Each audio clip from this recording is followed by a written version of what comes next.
என்ன படிக்கிறீங்கன்னு யாரும் கேட்க மாட்டாங்க, படிக்கிறீங்களான்னு தான் கேட்பாங்க. ரெண்டுத்துக்கும் டிஃபரன்ஸ் இருக்கு. சொசைட்டி சொல்றது நல்லா வாசிக்கிறா, எதுக்கு இவெல்லாம் படிச்சு என்ன படிக்கிறதுக்குலாம் வாய்ப்பே இல்லை, இப்படியே போயிடுவா, அப்படிதான் நிறைய பேர் சொல்லியிருக்காங்க எனக்கு நேராவே. சோஷியல் மீடியா பொறுத்த வரைக்கும் பை காட்ஸ் கிரேஸ் வந்து எனக்கு 90% வந்து பாசிட்டிவ் கமெண்ட்ஸ் தான் இருக்கும். ஸோ அது ரொம்ப சந்தோஷமா இருக்கும். இப்போ சொசைட்டி கிட்டேருந்து வரதுனா நான் ஃபர்ஸ்ட் சொன்ன மாதிரியே ஸ்டார்ட் பண்ண ஸ்டேஜ்ல வந்து நிறைய பேர் வந்து நான் சொன்ன மாதிரி எதுக்கு பொம்பளை பிள்ளைக்கு தேவை, பெண்களுக்கு வரக்கூடிய இன்ஸ்ட்ருமெண்ட்டா ஏதாவது வாசிச்சா பரவாயில்ல, எதுக்கு தேவையில்லாம டைம் வேஸ்ட் பண்ணிட்டு அப்படிலாம் சொன்னாங்க. அது ஒரு பக்கம் கஷ்டமா இருக்கும்.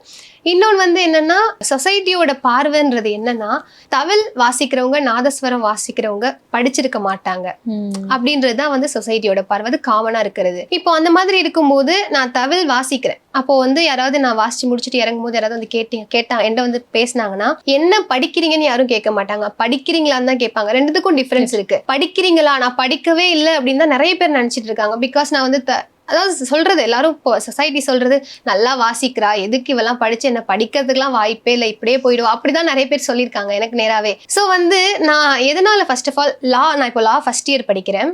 லா வந்து ரெகுலரில் ஃபர்ஸ்ட் இயர் படிக்கிறேன். பிஎஃப்ஏ மியூசிக் வந்து கரஸ்பாண்டன்ஸில் மெட்ராஸ் யூனிவர்சிட்டியில் படிக்கிறேன். ஸோ எனக்கு வந்து லாவும் இருக்கணும், லான்றது என்னோட இன்ட்ரெஸ்ட், அதே மாதிரி மியூசிக் இருக்கணும், ரெண்டுமே சைமல்டேனியஸாக இருக்கணும்னு தான் லா ரெகுலரில் போட்டிருக்கேன். பிஎஃப்ஏ மியூசிக் வந்து கரஸ்பாண்டன்ஸில் மெட்ராஸ் யூனிவர்சிட்டியில் போட்டிருக்கேன்.